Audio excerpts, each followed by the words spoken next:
सो hello everyone, ये dictation SSC steno skill test 2018 grade D में बोली गई डिक्टेशन है। डिक्टेशन की स्पीड होगी 80 वर्ड पर मिनट। डिक्टेशन स्टार्ट होगी 5 सेकंड बाद। स्टार्ट। अध्यक्ष महोदय, आज इस सदन में देश के किसानों और उनकी समस्याओं के बारे में चर्चा प्रारंभ हुई है। मैं यह कहना चाहता हूँ कि मैं भी एक किसान हूँ और किसानों की समस्याओं के बारे में जानना चाहता हूँ। इसलिए मैं इस संबंध में जो भी कहूँगा वह अपने अनुभव के आधार पर ही कहूँगा। देश की जितनी आबादी कृषि क्षेत्र से जुड़ी हुई है, उसमें से 80% लघु किसानों की है। मात्र 20% किसान ही ऐसे हैं जो लघु किसानों की श्रेणी से कुछ ऊपर हैं। देश के अंदर खेती की जितनी भी ज़मीनें हैं, वे इन 80% लघु किसानों के हाथों में हैं। अभी कुछ समय पहले ही इस सदन में आबादी के बारे में चर्चा चल रही थी। मैं बड़े ही स्पष्ट शब्दों में यह कहना चाहता हूँ कि आज गांवों में देश की लगभग 70% आबादी रह रही है। यह आबादी केवल खेती के ऊपर निर्भर है। उसके पास दूसरा कोई काम नहीं है। ये किसान कभी बाढ़ की समस्या से जूझते हैं तो कभी सूखे की समस्या से जूझते हैं। इन दोनों कारणों से उनकी पूंजी बर्बाद होती रहती है और वे ऋण के बोझ तले दब जाते हैं। अगर सरकार सचमुच किसानों का भला करना चाहती है तो इस संबंध में मैं एक निवेदन करना चाहता हूँ। सरकार किसानों की इन दोनों समस्याओं पर गंभीरता से विचार करे। सरकार को कुछ ऐसी योजना बनानी चाहिए जिससे कि खेती से बाढ़ के पानी की निकासी हो सके। मुझे लगता है कि ग्रामीण क्षेत्रों में बड़े बड़े तालाब बनाकर बाढ़ के पानी को जमा किया जा सकता है ताकि सूखे की स्थिति में वही पानी खेत की प्यास बुझाए। मैं यह कहना चाहता हूँ कि सरकार कृषि क्षेत्र की वर्तमान स्थिति पर गंभीरता से विचार करें। यदि सरकार कृषि क्षेत्र के विकास में रुचि रखती है तो देश के किसानों की समस्याओं को सुलझाना ही होगा।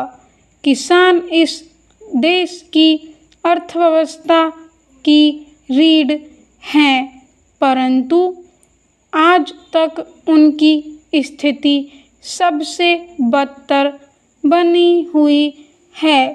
मैं कृषि मंत्री जी का इस बात के लिए ऋणी हूँ कि उन्होंने किसानों की उपज का समर्थन मूल्य बढ़ाने की घोषणा की है। अध्यक्ष जी, मैं इस सदन के सभी माननीय सदस्यों का भी आभारी हूँ कि उन्होंने किसानों के कल्याण के लिए सदन में बहुत ही मूल्यवान और आदर्श विचार रखे। इस चर्चा से कई अच्छे सुझाव भी निकल कर आए हैं। कुछ सदस्यों द्वारा किसानों की आवश्यकताओं के बारे में अच्छी जानकारी भी दी गई है। कुछ बातें किसानों के हित में जरूरी हैं। मैं सभी सदस्यों को साधुवाद देना चाहता हूँ। हम जानते हैं कि हमारा देश एक कृषि प्रधान देश है, परंतु यहाँ के किसानों की तरफ पिछले 72 सालों में सरकार ने पर्याप्त ध्यान नहीं दिया। अब जबकि वर्तमान सरकार के सहयोग से कृषि मंत्री जी की तरफ से किसानों के उत्थान के लिए यह विधेयक पेश किया गया है, मैं इसका समर्थन करता हूँ।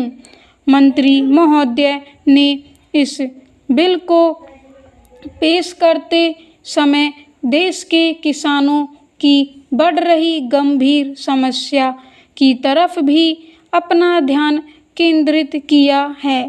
मेरा मानना है कि हमारे देश की कृषि मंडियों में बिचौलियों की भूमिका किसानों की तीसरी बड़ी समस्या है, जिस पर रोक लगाने के लिए सरकार को काम करना चाहिए। दलालों को यह बताना होगा कि गरीब किसानों को लोभ लालच देकर उन्हें भ्रमित करना अपराध है। यह एक अच्छी बात है कि प्रधानमंत्री जी रेडियो पर मन की बात करते हैं। देश की करोड़ों जनता उनकी बात को सुनती है। उन्हें रेडियो पर किसानों से जुड़ी समस्याओं को बार बार उठाना चाहिए।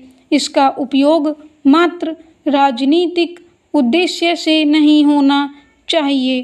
किसानों की चौथी और बड़ी समस्या यह है कि उन्हें बीज, खाद और कीटनाशक दवाएं ठीक समय पर नहीं मिलते हैं। उचित समय पर उन्नत किस्म के बीज नहीं मिलने के कारण किसान अपने घरों में रखे अनाज को ही बीज के रूप में प्रयोग करते हैं, जिससे अच्छी फसल मिलना मुश्किल हो जाता है।